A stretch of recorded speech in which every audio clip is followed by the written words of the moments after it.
ಶಿಡ್ಲಘಟ್ಟ ತಾಲೂಕಿನ ಈ ತಿಮ್ಮಸಂದ್ರ ಗ್ರಾಮದ ಸರ್ಕಾರಿ ಹಿರಿಯ ಪ್ರಾಥಮಿಕ ಶಾಲಾ ಆವರಣದಲ್ಲಿ ಕಟ್ಟಡ ಕಾರ್ಮಿಕರ ಸಂಘದ ಅಧ್ಯಕ್ಷ ವಿ ದೇವಪ್ಪರವರ ಅಧ್ಯಕ್ಷತೆಯಲ್ಲಿ ಕನ್ನಡ ರಾಜ್ಯೋತ್ಸವ ಹಾಗೂ ಶಿಕ್ಷಕರಿಗೆ ಸನ್ಮಾನ ಹಮ್ಮಿಕೊಳ್ಳಲಾಗಿತ್ತು.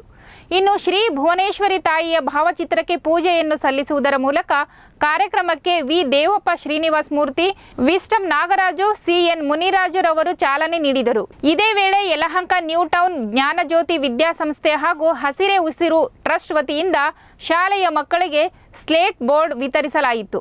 ಈ ಸಂದರ್ಭದಲ್ಲಿ ಹಸಿರೇ ಉಸಿರು ಟ್ರಸ್ಟ್ನ ಶ್ರೀನಿವಾಸ ಮೂರ್ತಿರವರು ಮಾತನಾಡಿ, ನಮ್ಮ ಟ್ರಸ್ಟ್ ವತಿಯಿಂದ ಅನೇಕ ಜನಪರ ಕಾರ್ಯಕ್ರಮಗಳನ್ನು ಮಾಡುತ್ತಾ ಬರುತ್ತಿದ್ದೇವೆ. ಅದೇ ರೀತಿ ಈ ತಿಮ್ಮಸಂದ್ರ ಗ್ರಾಮದ ಸರ್ಕಾರಿ ಹಿರಿಯ ಪ್ರಾಥಮಿಕ ಶಾಲೆಗೆ ನಮ್ಮ ಟ್ರಸ್ಟ್ ವತಿಯಿಂದ ಸ್ಲೇಟ್ ಬೋರ್ಡ್ ವಿತರಣೆ ಮಾಡುತ್ತಿರುವುದು ನನಗೆ ತುಂಬ ಸಂತೋಷವಾಗಿದೆ ಎಂದರು.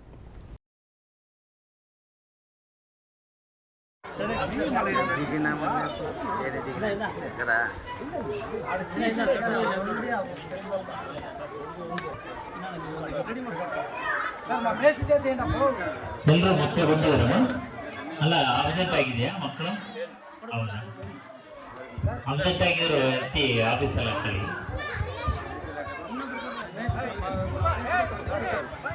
ಇದು ಅಡಿಗೆಯವರು ಇದ್ದಾರಮ್ಮ? ಅಡಿಗೆಯವರು ಇದ್ದಾರ ಹೊಟ್ಟವ್ರ? ನೀನು ಚಿತ್ರನಟ ಸರ್, ಮುಂದೆ ಬನ್ನಿ ಮಕ್ಕಳ ಬೇಗ ಕೊಡಿ ಸರ್. ಮಕ್ಕಳು ಹೊಟ್ಟೆ ಹಸ್ಕೊಂಡ ಬರ್ರಿ ಮಕ್ಕಳ ತೋಟ ಮುಂದೆ ಬರ್ರ. ಎಷ್ಟನೇ ಕ್ಲಾಸ್ ನೀನು? ಸೆವೆಂತಾ? ಆವಾಗಲೇ ಬರಲಿಲ್ಲ ನೀನು? ನಾನು ನಿಮ್ಗೆಲ್ಲ ಕಳಿಸ್ತೀನಿ, ಬುಕ್ ಕೊಡೋದು ಸರ್. ಏನು ಮಾಡ್ತಾರೆ?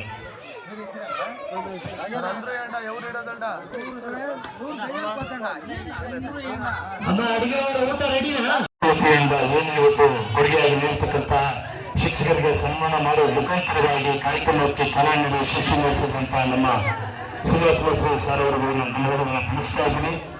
ಹಾಗಾಗಿ ಈ ಒಂದು ಕಾರ್ಯಕ್ರಮಕ್ಕೆ ನಾವು ಮತ್ತು ವ್ಯಾಪ್ತಿಯವರು ಹೋಗಿ ನಮ್ಮ ಶಿಡ್ಲಘಟ್ಟ ನಗರದ ಆರ್ಮಿವಾರ್ಡಿನ ನಗರಸಭಾ ಸದಸ್ಯರು ಹಾಗೂ ಉಚ್ಚ ನ್ಯಾಯಾಲಯ ಕರ್ನಾಟಕ ಏನು ವಕೀಲರಾಗಿರ್ತಕ್ಕಂಥ ಮುನಿರಾಜು ಅವರ ಒಂದು ಕೊಡುಗೆ, ನಾವು ಈ ಒಂದು ಸರ್ಕಾರಿ ಶಾಲೆಯಲ್ಲಿ ಪುಸ್ತಕ ವಿತರಣೆ ಕಾರ್ಯಕ್ರಮವನ್ನು ನಾವು ಹಮ್ಮಿಕೊಂಡಿದ್ದೇವೆ. ಹಾಗಾಗಿ ಈ ಒಂದು ಕಟ್ಟಡ ಕಾರ್ಮಿಕರ ವತಿಯಿಂದ ನಮ್ಮ ಜಾಪನವರ ಒಂದು ಅಧ್ಯಕ್ಷತೆಯಲ್ಲಿ ಈ ಒಂದು ಕಾರ್ಯಕ್ರಮವನ್ನು ನಾವು ಹಮ್ಮಿಕೊಂಡಿದ್ದೇವೆ.